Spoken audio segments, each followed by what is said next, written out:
Kontraktor beriman itu begitu mau bikin jalan dia di situ, bikin jembatan, maka dia bermohon kepada Allah.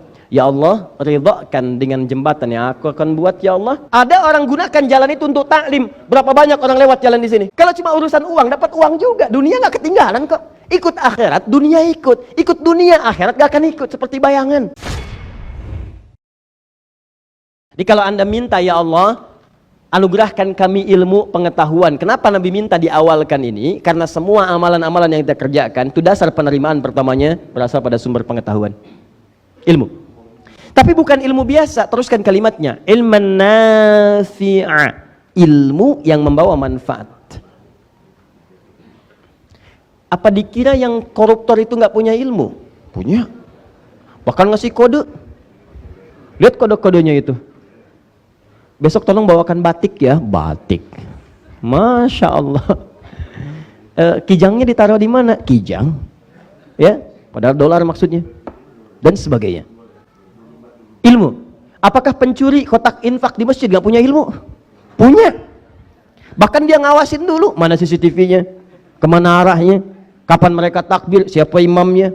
Rakaat keberapa dia ngambil kotak infak? Ada. Apa yang mencuri motor tidak punya ilmu? Ada. Bahkan mulai latihan. Wah, begitu latihan masih 5 detik kata bosnya. Wah, harus lebih cepat lagi. Harus lebih cepat lagi. Latihan lebih cepat, lebih cepat. Sampai sepersekian detik dia lakukan, baru jalan. Begitu praktek, lupa. Oh, bos, susah nih. Sabar, terusin, sabar. Udah bayangkan? Dia praktekkan sabar bukan pada tempatnya. Dia praktekkan ilmu kecepatan bukan pada tempat yang semestinya. Jadi kalau pembuat maksiat aja pakai ilmu, apalagi orang untuk taat. Tapi apakah ilmu yang dipelajari bisa bermanfaat? Itu belum tentu. Maka Nabi mintakan kepada kita, kalau Anda bermohon minta ilmu, jangan sekedar pintar, Bu. Jangan sekedar pintar. Ya Allah, jadikan anak saya pintar, pintar yang bermanfaat. Ya Allah, jadikan anak saya ahli Quran, ahli Quran yang bermanfaat. Karena ahli Quran dibagi 3 bagian oleh Al-Quran. Nanti buka Quran surah 35 ayat 32. Nanti ada ahli Al-Quran yang zalim. Dia gunakan Qurannya untuk mencari kebutuhan dunia dan memuaskan hawa nafsunya. Ada yang muqtasid, cukup bagi diri pribadi tapi belum bisa berbagi. Ya maaf kalau di masjid tuh mojok-mojok, deket tiang, ngulang-ngulang hafalan, tapi diminta jadi imam, belum bersedia. Diminta ngajar, belum mau. Itu baru untuk pribadinya saja. Yang ketiga, sabiqum bil khairati biiznillah. Dia bisa berbagi dalam kebaikan. Nah sekarang pertanyaannya, apa ciri ilmu yang bermanfaat itu? Termasuk nanti saya tekankan kepada teman-teman yang belajar. Apakah Anda saat duduk di majelis ilmu, ilmunya disebut bermanfaat oleh Al-Quran dan hadis? Ini ukurannya. 1, langsung saya percepat. Ilmu yang bermanfaat itu, keterangan pertama yang disebutkan oleh Allah dalam Al-Quran terdapat di Quran surah ke-58 ayat ke-11. Quran surah ke-58 ayat ke-11. 1, yang disebut ilmu yang bermanfaat itu, pertama keterangan Allah adalah ilmu yang bisa mengangkat keimanan seseorang. Bahasa paling singkatnya, ilmu yang bisa menguatkan iman. Itu yang paling bermanfaat.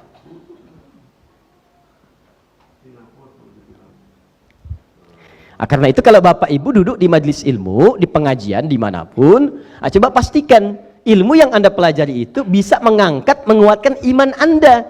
Iman itu ukurannya kedekatan Anda dengan Allah. Makanya disebut dengan zikir. Jadi kalau Anda ikut pengajian, ikut ta'lim, termasuk dengan saya nih, dimanapun Anda berada, Anda ikut pengajian, ngaji, belajar dengan saya, tapi apa yang saya sampaikan tidak membuat Anda dekat dengan Allah, tidak membuat iman Anda menguat, maka tinggalkan saya, cari guru lain. Cari guru lain. Karena hakikat pengetahuan itu kalau sudah dikerjakan, dipelajari, akan membuat pemiliknya dekat dengan Allah. Makanya ketika orang datang ke majlis ilmu, lihat kalimat ayatnya. Ya ayyuhalladzina amanu, idza qila lakum tafassahu fil majalis. Luaskan majlis. Majlis mana yang diluaskan? Lihat ujung ayatnya. Yarfa'illahu alladzina amanu minkum walladzina utul ilma darajat. Kalimat utul ilma, diberikan pengetahuan itu disandingkan dengan yarfa'illahu alladzina amanu iman. Imannya naik. Di utul ilma itu bersanding dengan raf'ul iman. Diberikan pengetahuan disandingkan dengan penguatan iman. Jadi kalau pengetahuan seseorang itu meningkat, imannya mesti kuat. Jadi kalau ada orang hadir di majalis, jamak dari majlis ilmu, pengajian A, pengajian B, zikir A, zikir B, taklim A, taklim B, tapi tidak menguatkan keimanan dirinya, maka barangkali ada yang kurang tepat yang hadir di dalamnya. Jelas? Nah, itu ukuran pertama. Coba ingat-ingat lagi, kalau Anda belajar itu menguat gak imannya? Lebih dekat dengan Allah enggak? Lebih yakin enggak? Itu poinnya. Itu satu. Nah, karena ilman ini kalimatnya bentuknya nakirah, umum, nggak pakai alif lam. Kalau nakirah berarti general, umum, ilmu apapun. Maka petunjuk yang kedua dari kalimat Nabi ini, hakikat semua pengetahuan yang dipelajari itu. Awas, hakikat pengetahuan yang dipelajari itu, sekalipun dia membawa maslahat manfaat dunia, tapi pada hakikatnya dia harus mengarahkan ilmunya untuk mendekatkan dirinya kepada Allah Subhanahu wa taala. Misal, maaf sekali. Anda boleh belajar fisika, matematika, geografi, astronomi, itu ilman. Nafi'a, bawa manfaat. Ya, Anda kemudian dari fisika kerja di satu perusahaan, berhasil, manfaat untuk keluarga ada. Untuk masyarakat bangsa ada. Ada yang teknik sipil, bangun jembatan, bangun ini, bangun itu, bangun jalan, ada manfaatnya. Pertanyaan saya, duhai teman-teman yang kontraktor, yang developer, yang pembangun, yang segala macam, pertanyaan saya, manfaat akhirat Anda ada nggak di pekerjaan Anda itu? Dari sekian tahun Anda belajar itu, bekal akhiratnya ada nggak? Jangan-jangan yang Anda cari nafi'ah manfaatnya cuma dunia aja. Kalau cuma cari dunia, gaji yang besar, bukan cuma Anda yang nggak beriman pun sama pekerjaannya dengan Anda. Bukankah di kantor Anda ada yang tidak beriman juga? Bukankah di kantor Anda ada yang non-muslim juga? Lu bedanya Anda dengan mereka apa? Bedanya di mana? Pertama kata Nabi, ilmu itu dipakai bukan cuma urusan dunia, ada iman. Jadi pegawai yang beriman, kontraktor beriman itu begitu mau bikin jalan dia di situ, bikin jembatan, maka dia bermohon kepada Allah.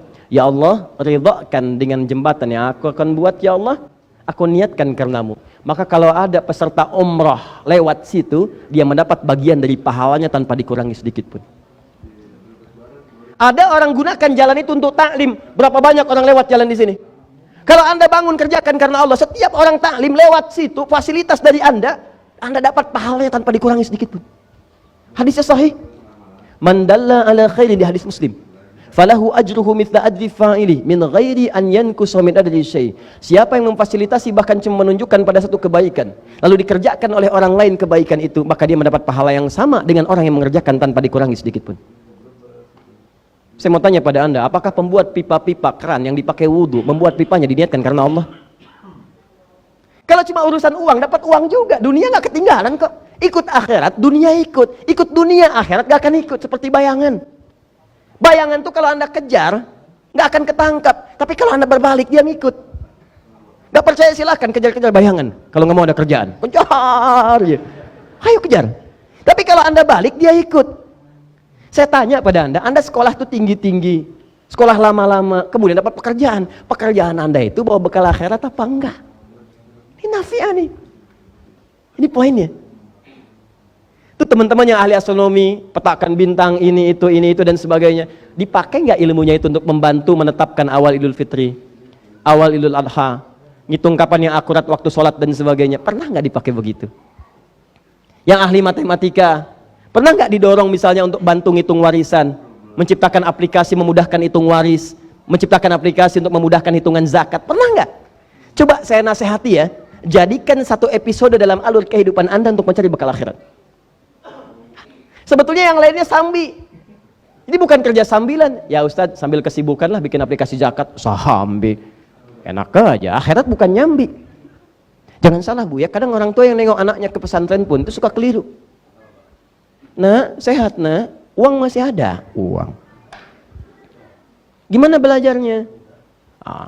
Baru terakhir, ya sudah, rajin ya nak ya, jangan lupa sholat. Jangan lupa sholat terakhir. Tanya pertama, Assalamualaikum nak, ya sudah sholat? Sholat sunnah sudah? Berapa juz hafalan Quran hari ini? Nak bersaing dengan yang lain ya? Berikan mamah mahkota sebelum kamu lulus dari pesantren. Yuk nak, jadi pangeran di akhirat nanti ya. Begitu selesai, nak, dah, jangan lupa ranking 1 ya. Dunia, akhirat dulu kan. Minta, nanti dunia akan diikutkan. Jadi kalau orang tua yang peduli hanya urusan dunianya saja, nanti akhiratnya melambat untuk hadir kepada anak-anaknya. Maka ini bagian yang pertama. Saya tanyakan kepada Anda, dari dalam pekerjaan yang Anda kerjakan sampai saat ini, berapa yang punya investasi akhiratnya? Karena nafi'anya bentuknya nakirah, ini nakirah. Ilman nafi'ah. Semua pengetahuan mesti ada saham akhirat yang dibawa sebagai penguat dari bukti keimanannya kepada Allah Subhanahu wa taala. Jadi seorang dosen yang beriman, maka dia akan arahkan ilmunya untuk mendekatkan salah satu di antaranya kepada Allah Subhanahu wa taala. Seorang kontraktor, developer yang lain yang beriman, maka dia niatkan pembangunannya untuk mendapatkan ridha Allah Subhanahu wa taala. Makanya mustahil ada orang yang tergerak untuk bangun maksiat. Mustahil. Seorang arsitek yang beriman, maka dia akan mendesain segala sesuatunya sebagai mendapatkan keridhaan Allah Subhanahu wa taala, dan seterusnya. Ini poinnya. Satu. Jelas ya? Nah, ini bagian yang pertama. Dan seorang ibu yang beriman, dia akan mendidik anaknya apapun yang kemudian dia akan pilih untuk menjadi wasilah mendekat kepada Allah Subhanahu wa taala. Jadi orang pintar ya. Di antara ciri orang pintar, dia punya visi akhirat, bukan cuma dunia. Dua, ciri yang kedua.